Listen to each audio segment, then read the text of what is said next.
All right, let's get started. So, so the grader is up for Project 4, the full grader for everything, all the lecture tasks and all both AOs. For this, there are a few changes since the document was first released. The preview document, the ones that I want to highlight, the most important ones from your perspective at least, is that you only have to complete any 5 of the lecture tasks out of the 6 lecture tasks. Complete any 5 of the lecture tasks, and you'll get credit for the right portion of the learning objective. This is kind of my consolation for a few reasons. The biggest one is that I can't give you much of an extension in your recovery plan. And by the way, recovery plans for Lt3, I'll have those ready tomorrow at the latest. I want to finish them up tonight, though, and get those all released, so you know the exact details of those plans. I can't really give you much of an extension on enemy AI. So part of the consolation of that is I'm going to cut one of the tasks, any lecture task that you're struggling with, whatever, just skip forward, see if you can get the rest of them. If you can get the rest of them, go for it. If you just want to skip LT6, go for it. If you do want to attempt the AOs, you're probably going to have to finish all 6 LTs. You're not going to be able to shortcut it like that. But if you can do an AO, you can finish up the last lecture task, no problem. Or else, how are you even contemplating considering an AO? It's just a strange thing to me. But any 5 of the 6 to get the right portion of the learning objective. 2 more changes. LT4 testing is not required. This does not mean you shouldn't test, as always. But when I was writing up my test for the grader, it made me think a bit. It was tough. So I said, do I really want to put the students through this? No, I don't. Plus, this is one that you can test through the GUI pretty well. If the AI looks like they're behaving the way they should be, odds are your code is at least close to correct. So we're going to cut the testing there. And AO2, same thing. Testing is cut here as well. Testing is pretty tough for that. I almost left it as required since it's an application objective. It should be a bit tougher, but the functionality for this one is tough enough as it is. The functionality for this really requires you to understand how the game itself is set up. You're going to do a lot of reading through the code that I provided to be able to figure out how to do this one. So it's it's just a tough one. Yeah, LT4, I agree. LT4, especially if I left the testing in, LT4 would be one of the tougher ones. Without the testing, I think this one is, to be honest, fairly trivial. It's a few lines of code. It's one conditional. I'm kind of sad because I wanted a tougher tree question in the homework. I couldn't get it in there. I couldn't jam it in the way I wanted to, but whatever. You catch a little bit of a break. I'm not that mad at that, especially for the last assignment of a stressful, difficult semester. So, it is what it is. And those are the changes. Mostly just cutting requirements to make sure that the assignment is within reason. Make sure it's pretty doable. The code itself, did I stop the server? I did not stop that server. Did I actually crash?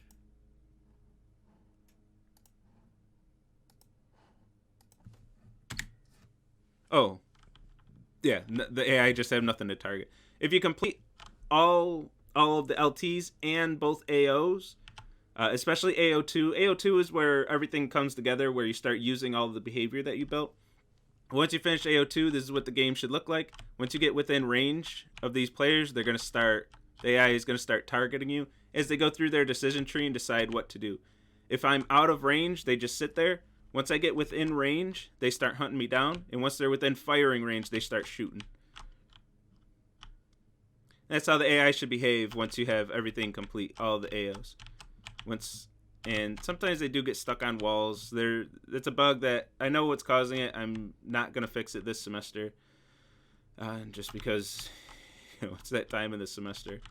The AIs will fight each other, as we're seeing right there. Bullets do collide with each other. This is what you're witnessing right now. Bullets are colliding and canceling each other out. So they're both firing at the same rate and then just not able to hit each other there. So they're in a standoff, and then I come in and just scoop the win. All right, so that's what it should look like once you have absolutely everything. They're looking like Skyrim bandits.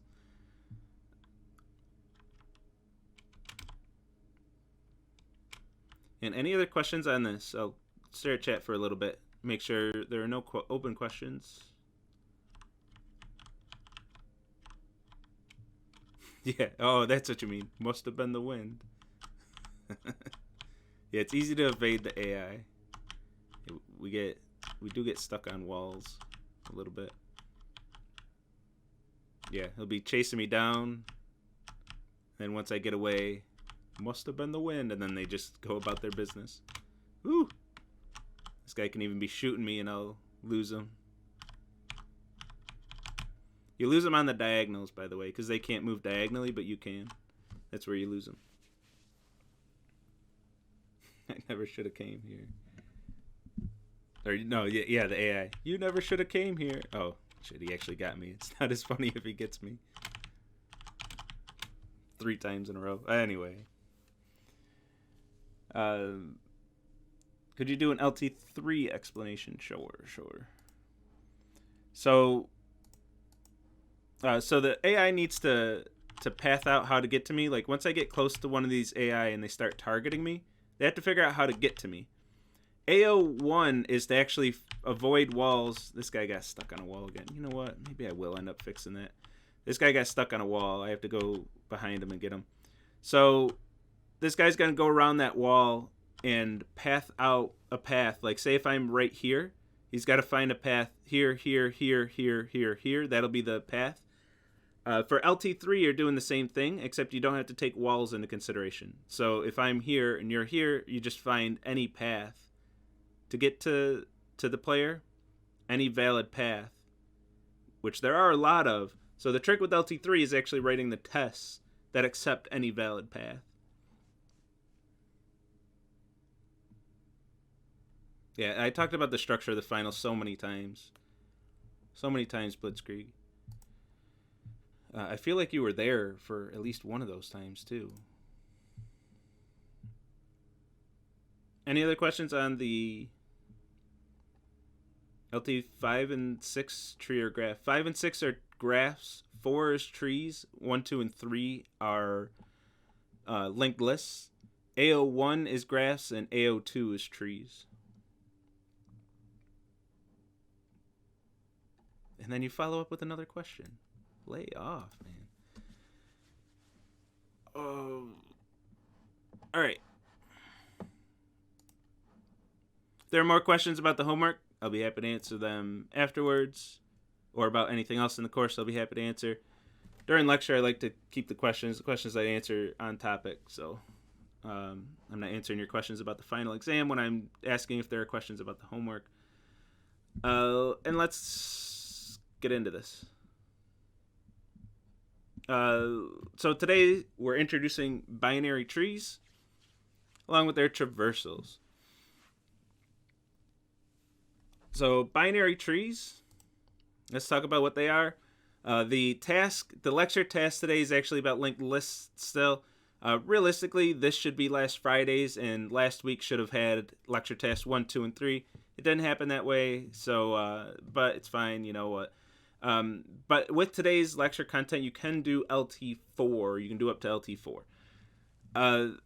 But just to introduce LT3 and make sure there's not 2 lecture tests in a lecture, here's LT3. You're going to find a path from one location, from one grid location to another. So, for example, if you need to find a path between 1, 3 and 2, 2, which, by the way,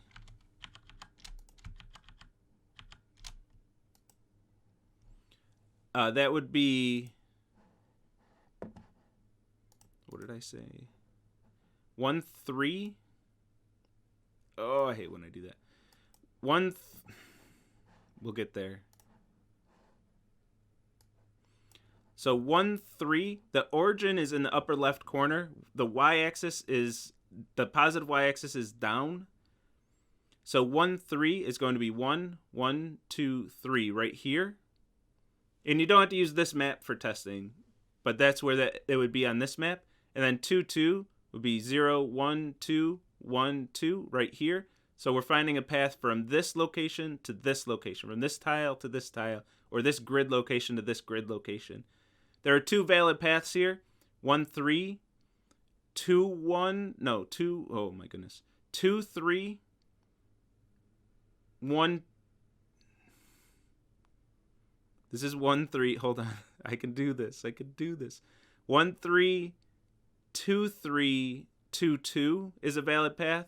And then the one that I gave as an example, 1, 3, 1, 2, 2, 2 is also a valid path. So I have 2 valid paths to move from this grid location to this grid location. So the important thing here, just to wrap up the question itself, you can only move up, down, left, and right. So valid moves are only up, down, left, and right. You can't move diagonally. So you do have to move here, then here, or here, then here. Those are the valid paths. So this, and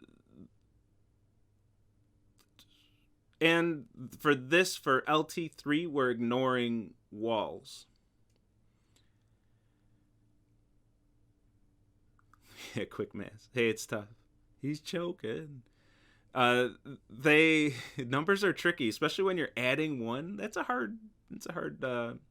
Some hard arithmetic there. So there are 2 different paths. So the trick with this one, like creating the path isn't too difficult, but your testing is kind of some work. And that is a theme throughout this assignment. A lot of times the code isn't too difficult, but the testing is trickier. This is a lot of testing for this. A lot of testing that's going to make you think. So Lt3 testing, for this one example, there are 2 different paths that can be taken. So if you're testing a compute path method, either one of those that are returned on that specific input should be considered valid. And this only grows as the paths grow. Say I want to find a path from this location to this location. There are a lot of different paths that can be taken. I can take this route. I can take this route. I can zigzag through here. I can go a little to the right, then zigzag, and then go up. There are a lot of different paths that can be taken. So you have to accept any one of those outputs as valid. So you have to check that path, make sure it is a valid path, and has minimal length. And if it's a valid path that has minimal length, then you should accept it. Who found cheese already? Nobody found cheese yet, right?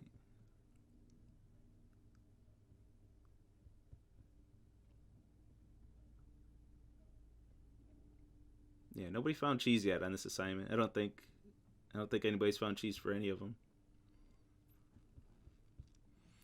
But yeah, so that's Lt3. Let's talk about trees. So you know what? Let me quickly introduce Lt4 as well, since we're here. Since Lt4 is related to today's content a lot more than Lt3. So Lt4, oh, by the way, just a quick note. Lt3, you're computing the paths that Lt2 is going to ingest. So the path that you take here is the same as the path that you're creating here. Lt4, this is where our AI is going to start making decisions and deciding what action they're going to take. For this, you're going to be given a binary tree with a few properties. The nodes here are going to have 2 methods.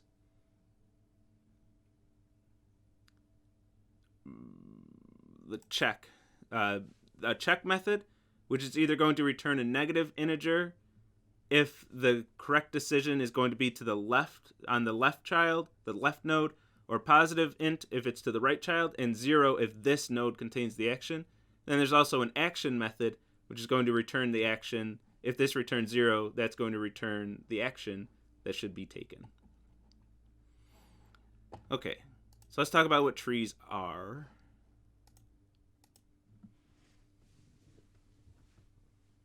Lt3 took less time than Lt2. Yeah, they're not necessarily in order of difficulty.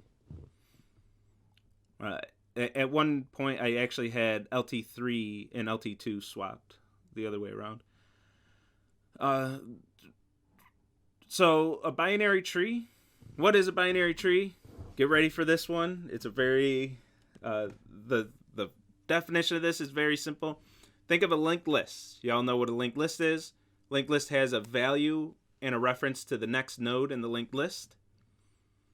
A tree is the same thing. We build it with nodes. Those nodes have values, except instead of just having a reference to the next node in the list, tree nodes have references to 2 other nodes. And that's what a tree is. At least a binary tree, we get the word binary because when it has exactly 2 references, trees can have more references. Those are non-binary trees. We're going to focus on just branching with 2 nodes, 2 child nodes here, and call them binary trees. Yeah, we're not talking about the Rin trees, I guess, today. But those are valid. Oh my goodness, I have to be careful with my wording. I don't want to say something stupid. Things like ternary trees, where there are 3 references to 3 nodes, etc. All can exist. We're only going to talk about binary trees. This gives us the computer sciencey stuff. We can explain all the computer sciencey stuff with just 2 child nodes. And I'm using that word child when we have references to 2 nodes. Each of those nodes are called the children or child nodes of the binary tree, or of this node rather. And that terminology is extended throughout these trees. Throughout trees. We're not going to use too much of the terminology. I'll use some of it as we go along, especially these ones. Like the references that they have are called the child nodes. And those child nodes to this node would be the parent. This would be the parent node of those child nodes. This extends to like grandparents, grandchildren, cousins, and things like that. People who work with trees a lot, they'll have this whole terminology, the whole family tree terminology, and they'll use all that terminology. We're not going to use too much of it, but child and parent, you should be familiar with those terms. We call these nodes the left and right child nodes of this parent node. That's the terminology that we'll use.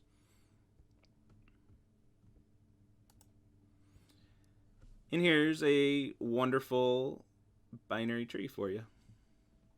Family trees, that's still a thing? I mean, yes. You have parents, right? I feel like that's a silly question. Family trees will be around as long as families are in existence. I don't even know what you mean by that. How could family trees just not be a thing? I mean, you're not in grade school anymore, so you're not like drawing them in art class or anything, but yes, they're still a thing.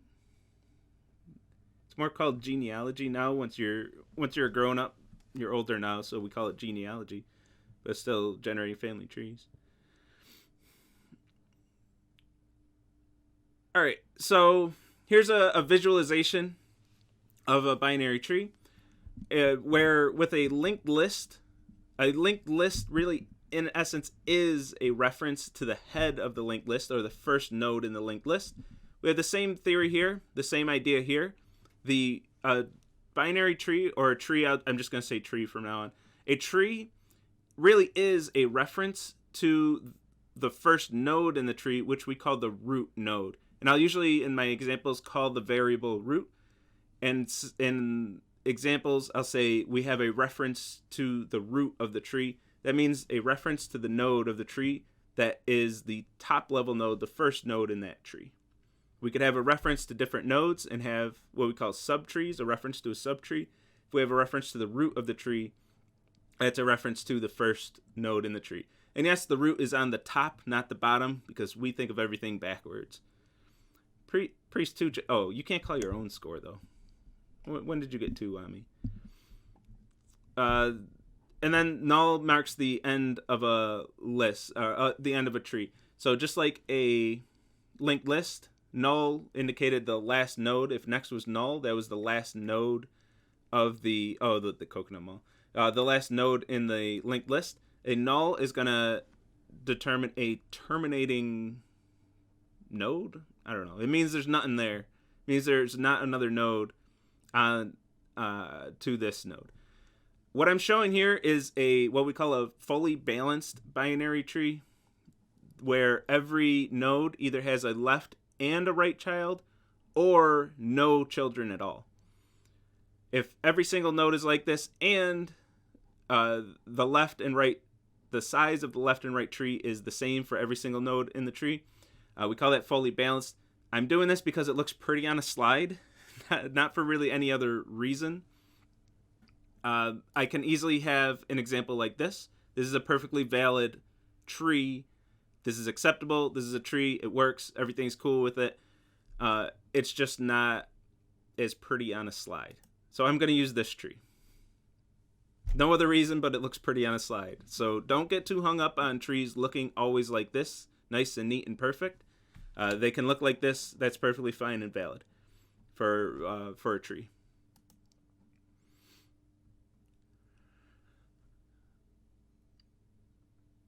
Yeah, it's even sorted. It looks really pretty because I'm going to use this same tree as an example of a binary search tree. So I made sure it's all sorted. So in one more term, I saw Rin say in the chat, if a node doesn't have any children, we call that a leaf node. So these are like the branches. These are the leaves. So we can simultaneously borrow from genealogy terminology and also from trees in nature. We have the root and the branches and the leaves. We also have the parents and the children. There's a lot of terminology here, but we borrow. We like analogies, so. All right, so that's what a tree is. Now, how do we work with these trees and what do we do with them? That's the more interesting content that we want to talk about. That's the juicy content. So a binary tree, the node is going to look much like the node class for a linked list. We have a value, we have a reference to another node, except now we have two references. We have two nodes that we can have, a left child and a right child, which are references to binary tree nodes. And then when we want to build a binary tree, we're going to create new instances of these nodes. You can build these in many different ways if you want. I'm building this one node at a time, starting with the root. To be able to build this, you can jam more binary node constructors inside this constructor call if you want. I think it gets a little messy when you do that, though I believe I do that in the code that I give you in the LO4 AO2 starter code. I did that partially just to make that a little bit unreadable, so I'm not giving away the solution to AO2. I kind of intentionally made that one a mess, just in case you're wondering. Nobody's on AO2 yet, though, anyway. I don't believe, unless somebody is there already. So I'm making a reference to the root, a new node containing the value 5, and then no children. So the root is a leaf in this case. And then I'm going to say root.left, instead of being null, be a new binary tree node with the value 2 and no children. The right child is going to be a new node with 8.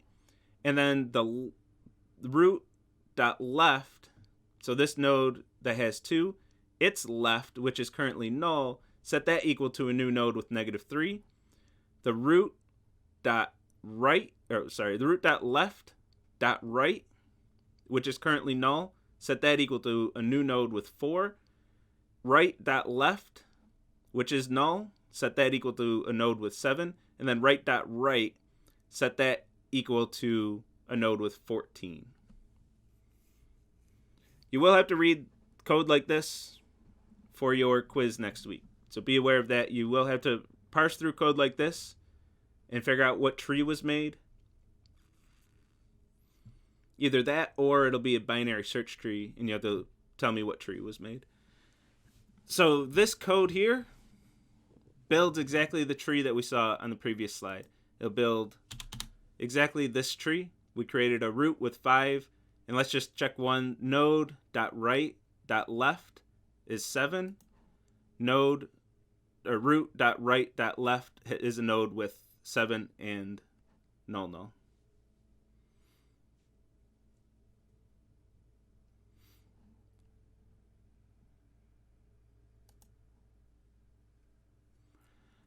So how do we navigate these trees? With the linked list, we just said linked list node dot next, navigate that node, dot next, navigate that node, and kept doing that until next was null. So how do we do this with trees? We can't exactly go like dot left until left is null. To an extent, we have to do that, but there's a little bit more that we have to do. To make sure we're navigating the entire tree. We're going to see 3 different approaches to this. What we call a pre-order traversal, an in-order traversal, and a post-order traversal. Yeah,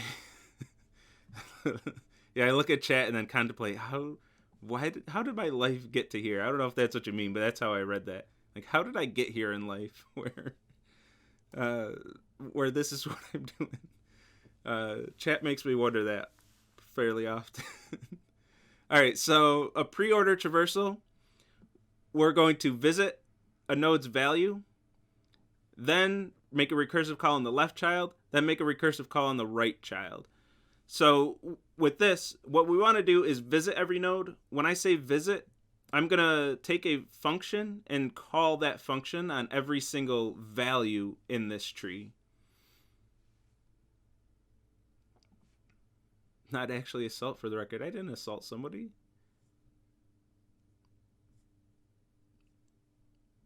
Did I?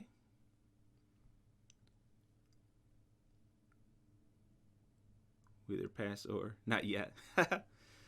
So I'm going to call this function on every node in the tree. And the question is, what order did I? And maybe I shouldn't question it. I didn't assault anyone. Well, somebody in chat said not yet. I didn't say. Didn't mean not yet. So I'm going to take first order function, and I'm going to call that function on every single node, and the question is which order. So to call this thing, we're going to call pre-order traversal on the root of a tree, and I'm going to give it the print line method. I'm just going to call print line on every node, not doing anything too interesting here. We're just printing out every single value in the tree in some order. So a pre-order traversal is going to visit the node, call the function on this node, then make a recursive call to the left child, then make a recursive call to the right child. So if we call pre-order traversal on this, we're going to visit this node, print 5 if we're calling it with the print line. And thank you, A Sipper. For legal purposes, that was a joke. Then make a recursive call to the left, call the function on this node's value, make a recursive call to the left, call the function on that node, print that out. Recursive call to the left, null, so we're not doing that. Right, null, not doing that. And by the way, I'm going to replace my nulls with these boxes, empty boxes, just because it looks a little cleaner visually. We made both the recursive calls, so we're done with this stack frame. Return, make the recursive call on the right, print 4. Nothing to do with the nulls. Return, recursive call on the right, print 8. Left, print 7. Nothing to do here. Return, recursive call 14. Nothing to do. Return. I will go through this a lot slower when I get to the in-order traversal. So if that went too fast, don't worry. I have a whole breakdown with visuals when we get to in-order traversal. Post-order traversal, same thing, except we're moving where we call this function. We're going to make the 2 recursive calls and then call the function on this node's value.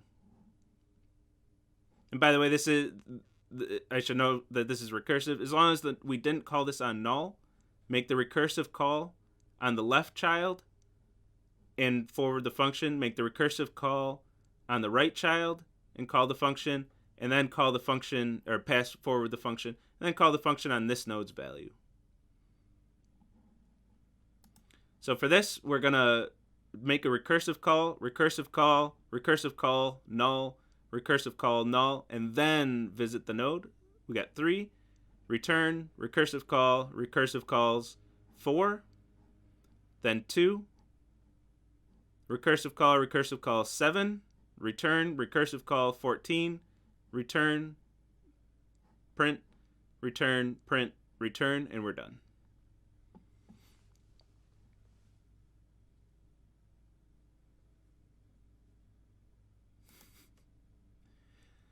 In order traversal, guess what we're doing here? We're going to call the function in between the 2 recursive calls. So just by putting this function in one of 3 different places, we get 3 different orders for our traversal. And now that we're on the in order traversal, I want to slow this one down. well, I guess I just said this, but there's 3 different places we can put the function. That's the only difference between these traversals. In order, make the function call in between the 2 recursive calls of the left and right child. Pre-order, call the function before the recursive calls. And post-order, make the function call after both recursive calls.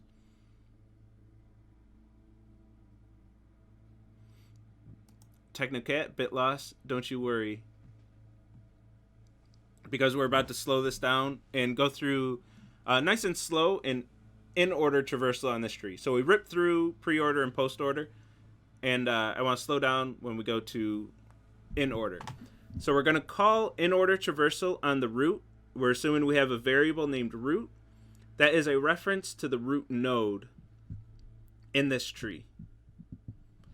So we're going to call in order traversal on that root node, on this node, a reference to this node, and the print line function. So f here in this example is going to be print line. So wherever you see f, you can print, assume that means print line for this example. So this is print line node.value, and node.value is the integer value in this example. This is a binary tree node of int, so all the a's are ints in this example. The f's are print lines, and we're going to start at this node as being node on the very first call of in order traversal. In order traversal of int, node is a reference to this node, f is print line, and we're going to go through the code. If node not equal null, which is true, this node is not null. It's a node with a value of 5, a left child of a reference to this node, and a right child of a reference to this node.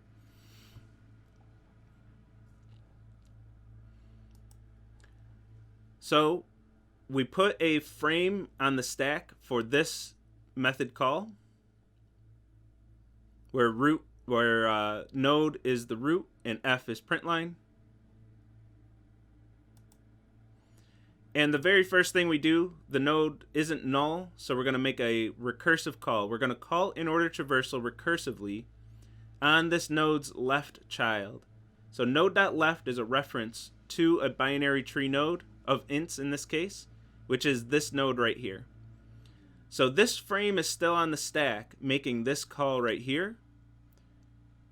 And this call is on node.left. So we've effectively traveled to this node by making a recursive call with this node as the input node. Yeah, my neighbor's mowing the lawn. So we're making a recursive call with this node as node. Again, print line is the function. And for this node, it's not null. So we're going to make a recursive call in order traversal of its left child as the input argument. So we're moving over here. Now we have 3 frames on the stack. We're 3 deep in our recursion at this point, and we're making a recursive call on this node here, this binary tree node, or rather we're calling this method with node equal to this node right here, a reference to this node. That node is not null, so we're making another recursive call in order traversal of node.left, which is null in this case. We're making a recursive call here with 4 frames on the stack, 3 frames waiting for a return value, and then this frame,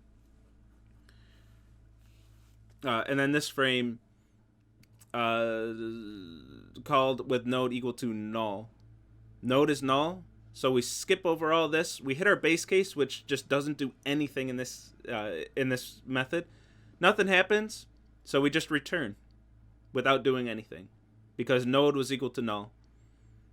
So we return back to this stack frame, which was waiting for this recursive call to end. That ended, so we call f of node.value. F is print line. Node.value is -3. So we print out -3. Then we get to the next line, in order traversal of node.right, which is this node. We're going to make a recursive call here. We hit our base case again because the node is null, so we don't do anything. We return. This method reached the end of its definition, so we are done with this stack frame. This stack frame returns, and we go back to this stack frame, which was waiting for in order traversal of node.left of f to finish. So it gets to its method call, or its function call rather. It happens to be a method in this case, but it's defined as a function in this method. And we print 2 to the screen and make our in-order traversal call to the right. That's going to make a traversal call to the left. That's null, so we don't do anything. We return. This node gets to print out its value. Then make its next recursive call to the right. That's null, so we don't do anything. Return, return, return. All those methods reach the end of their method definition. So they're all returning, destroying those stack frames. And we're back to the root call, which just resolved this expression, ready to print its value, which is 5, and then make its second recursive call to the right. Then we're going to go over to this subtree and do the same thing, and I'll start skipping steps. I'm cutting out a lot of slides here. Yeah, exactly. And it's going to make its recursive call to the left, to the left, to the right. To the left, print, to the right, return. Same thing over here. Make the recursive print 8. Oh, we printed 7 there. Print 8. Make the second recursive call. Go down to 14. Null, null, or null, print, null, return. Return, return. To the left, to the left. Let's cha-cha for a bit, and I'm going to read some chat. I miss a lot of geese talk. I don't think I have to respond to any of that.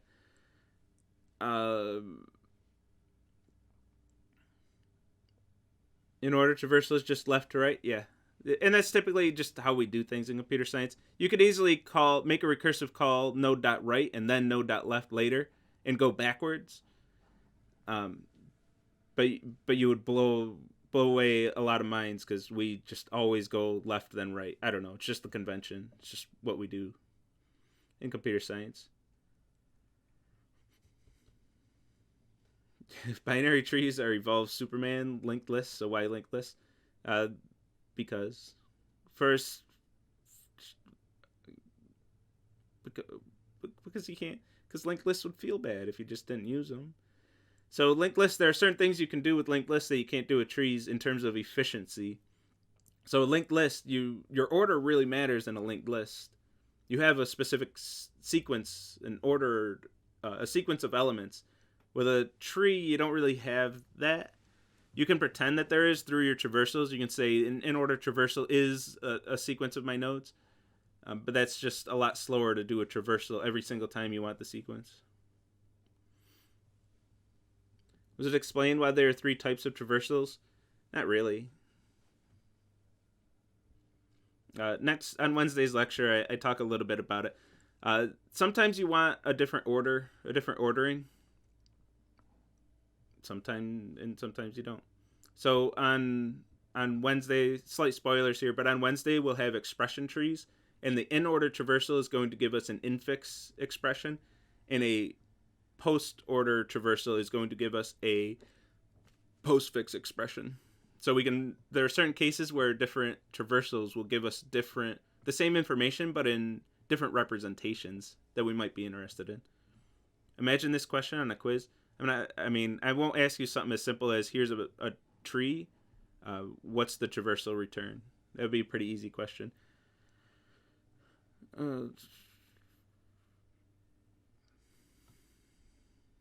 Yeah, the trees are upside down. Yeah, just asking you to run a traversal. I hope you can all do that, even just with seeing just a little bit of a lecture on one. Will we use these traversal methods in the homework? Not really. Like I said, I couldn't get a really good tree question in the homework. With a tree question, it actually is more related to Wednesday's lecture. But with a tree question, say this is a decision tree, your leaves are going to be the actions, either moving towards the closest player, for the AO2 anyway, moving towards the closest player, stopping completely, or firing a projectile at the closest player. And then the decisions are going to be based on the game state. Okay, which do I go to the left child or the right child, or am I in action? So if there's a decision tree, maybe this decision is to go to the right child, this decision is to go to the left child. This decision says return 0 and says this node contains the action, and then it says, okay, move towards the closest player.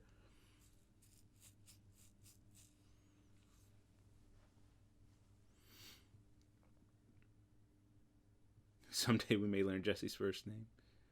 Yeah, someday you might learn my last name.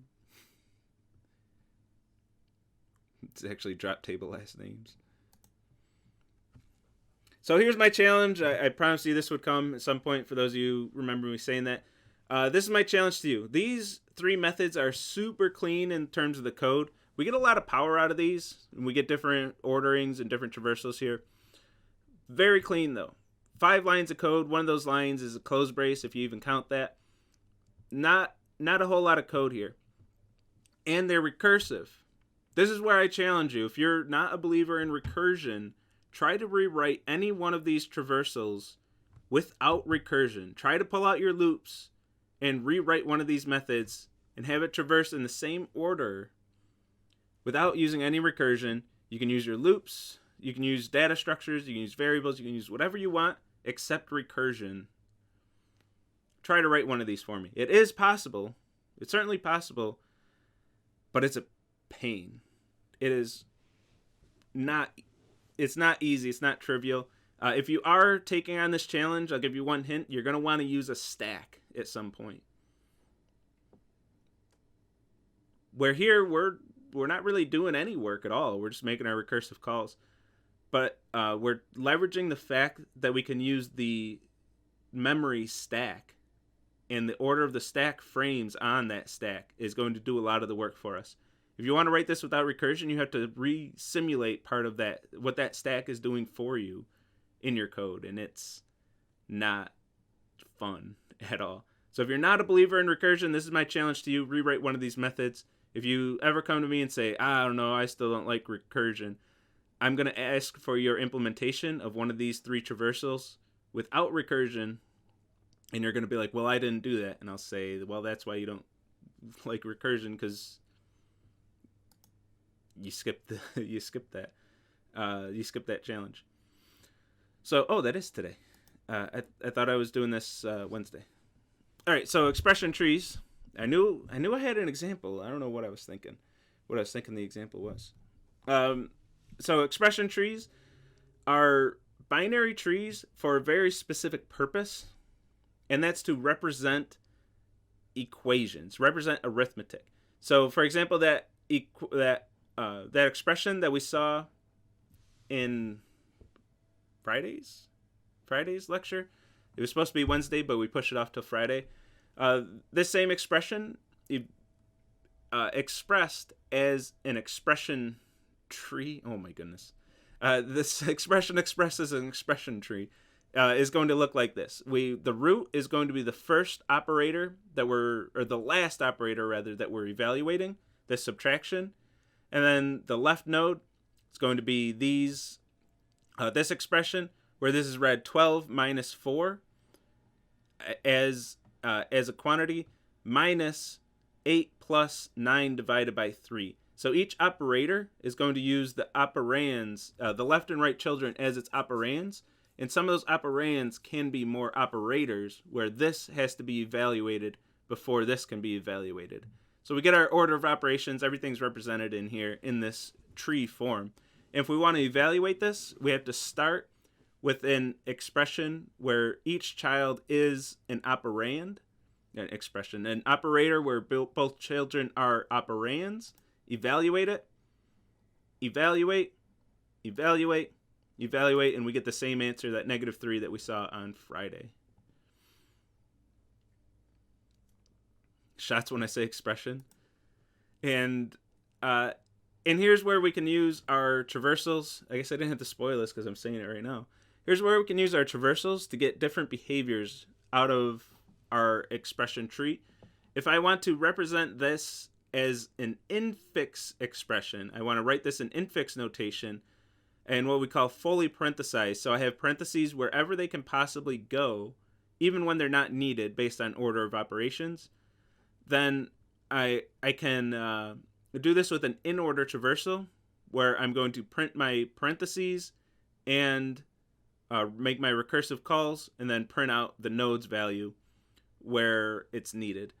So I call this with print line, or print rather, not print line, and I get this out of that expression tree, fully parenthesized infix expression. We can do extra stuff if we want to figure out order of operation. It'd be a little more painful, or we can just add in more parentheses than are needed. Just put parentheses around every single operator, and we can get our fully parenthesized infix expression. If we take the same code and actually completely unmodified post-order traversal, I'm going to give it the print function, the print method, and put a space after each time I print anything. And the post-order traversal is going to give me exactly the postfix expression from that expression tree. So this is an example of where we can take a tree representation, traverse it in using different traversals, and get different things that we might want out of it. Expression tree traversals. I had this slide because the lecture question for this lecture is usually take an expression tree and evaluate it.